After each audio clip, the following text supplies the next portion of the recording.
I'm Mrs Doyle and I'm here today just to talk to you about phonics in reception and show you how we teach your children at Sandy Lane. So, to begin with, what is phonics? The phonics approach to reading and writing teaches children that words are made up of sounds and that these sounds can be put together in different ways to make different words. Children will learn to read and write all the sounds of the English language, not just 26 letters of the alphabet. In this way, they learn to recognise the sounds and to put sounds together to write words. Okay, there's different vocabulary that we use with your children. We've started teaching phonics this week with them, so you'll start to hear your children using some of these words at home. We've got phone, then we've got digraphs, which is 2 letters making one sound. So up here I've got all the digraphs that your children will learn from. So S and H makes a sh sound. A C and a K makes a k sound. So these are digraphs. And a trigraph is 3 letters making one sound. For example, IGH makes an I sound. Then we also have the word blend. Blend means learning to read. And we teach your children their blending arms. So the children will have their arm out and they will blend. And if I said to them like the word cat, they would point to the sounds. K, a, t, cat. And they would blend it together to read the word. Segmenting is the opposite. Segmenting is how they learn to write.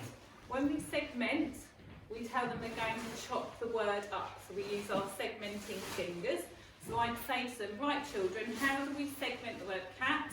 And they would do this. They'd say like k, a, t, cat. And they would hear the sounds and chop them up. And to begin with, the children usually find the chopping up easier because you've given them the answer because you've said cat and then they hear the sounds. And the blending is harder because they've got to work out what the sounds are first. And then they gradually catch up with each other. VC words are words with just 2 letters, it, up, in, at. And CVC words are the first types of words we try and blend and segment, which are 3-letter words. So we don't teach it in alphabetical order. We teach the 42 main sounds of the English language over the year. We use a multisensory approach, so we do actions, sounds, and we also have a picture to match. So these are this week. We've also got the picture of the action, and then we also do the action, which is s. I use children. And these help jog their memory. So some children might use the visual, some children will use the action, some children will use the sound, and that's different ways to help them to remember the sounds. The 42 sounds are not taught in alphabetical order, instead they are taught in small groups. So this is the first group, and it's taught like that because children can automatically make a word straight away. So they can make sat already, at. They can make tap, they can make pat. So we can already read and write a few different words just with those sounds.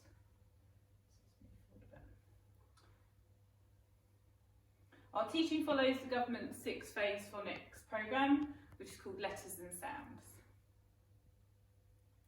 So phase 1 is mainly taught in nursery. It's about listening games, stories, rhymes, playing musical instruments, hearing the sounds in the environment, knowing what things begin with but not really knowing what the letter looks like. So they might be able to hear that a word begins with a sound but they wouldn't know what it looks like to write or read. We don't teach any sounds at this stage. Phase 2, hang on. Just do how parents can help at home first.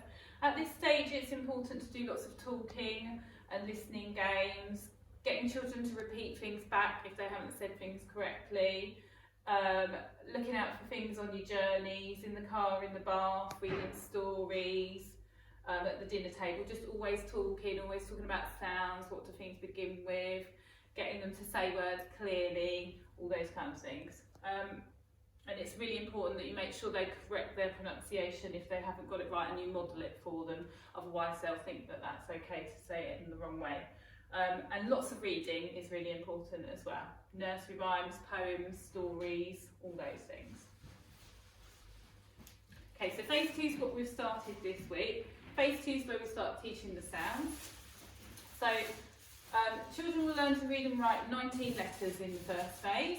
They learn to blend and they learn to segment, as we've just said. They learn VC words and CVC words, and they also learn something called tricky words. Tricky words are words you cannot blend or segment, they just have to learn them. So you have things like the word the word I, the word go, no and to. You can't segment them, they just have to know what they are. And they'll be sent these home for you to see. You'll get a book and you'll be able to see what those words are. In my class I have a tricky word board, so all the tricky words would be on, and then they move to here once they've learned. Then we've got all the this, and this is how we use it to teach. Phase 2 is about exploring the, no, I've already done that. Okay, phase 3 will probably start before Christmas usually, and that's the rest of the sounds, and then we move on to teaching the digraphs and trigraphs that are over here. It's 25 graphemes, most of them are digraphs. Again, we carry on with the learning to blend and segment, but we also then teach the children the letter names. We do not tell the children the letter names until this stage. So we want the children to know it's at. We don't want them to know it's a T at the moment because it gets confusing, and they don't need to know that until later on. So we teach them names of the letters in phase 3, and we use the alphabet song to do it. So more tricky words. Phase 4 comes in about April time, I'd say. Teaching using the same sounds but using more difficult words. So we've got words with 4 letters, 5 letters in, and they have things called blends in, things like blah, fla, swa. It's much harder for them to hear the word in swa, and they don't always hear it, so it's a lot about listening. A classic one is went. They would write it wet, W-E-T, and they wouldn't hear the N. So it's about practicing hearing those hidden sounds in phase 4. We don't learn any new sounds, we just practice hearing the hidden sounds, and we also teach them more tricky words.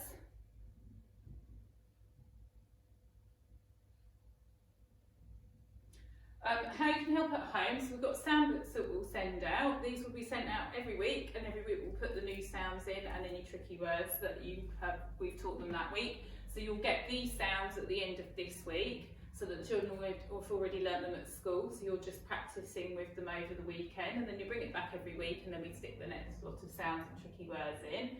Every week. If you can go through it every day, that's really helpful. And just the more practice they get, the better. And you could do things like, if you've got a book, you could find sounds in the book or tricky words in books that you read as well. You don't just have to do the sound bit, you could find other ways to do it. Magnetic letters and things, see if they can match it to the book and things like that.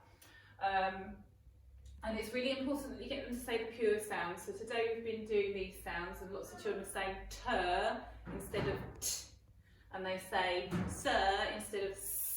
So you've got to make sure they say the pure sound, don't add ers on the end. Tricky words, just keep practicing those. Again, once you've got a few, you can play games with them, like tricky word pairs or tricky word bingo and things like that, where they have to just recognise the words. How can parents help? So with writing, stretch out the words as you write. So if you were talking to them, you can say things like, put your sh-oos on, or where is your pen, and see if they can guess what you're saying. You can do things wrong and make mistakes, and they can correct you, and things like that's quite fun. Always get them to use their segmenting fingers for writing and their blending arm for reading. You'll see lots, they'll all come home with their arms and their fingers when they're doing their phonics. As I said before, use magnetic letters is really good. You get little squidgy bath letters and things like that if you want to do it in the bath as well. And think about writing for a purpose at home, helping you write a shopping list. Even if they can't write it, they could write the first letter. Messages to be left for somebody at home when somebody's called, things like that. Sending a card, sending a postcard.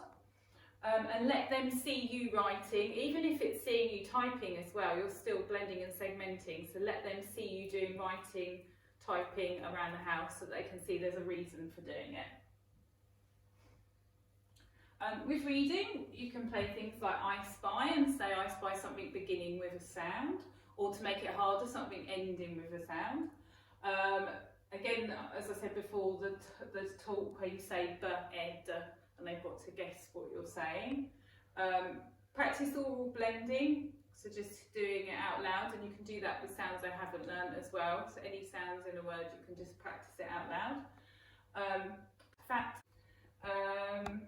Encourage your child to use their blending finger, as I said, and get them to read signs and things at the shops, exit, entrance, looking for the aisles, what's down that aisle, it begins with a S, it must be sugar or whatever it is.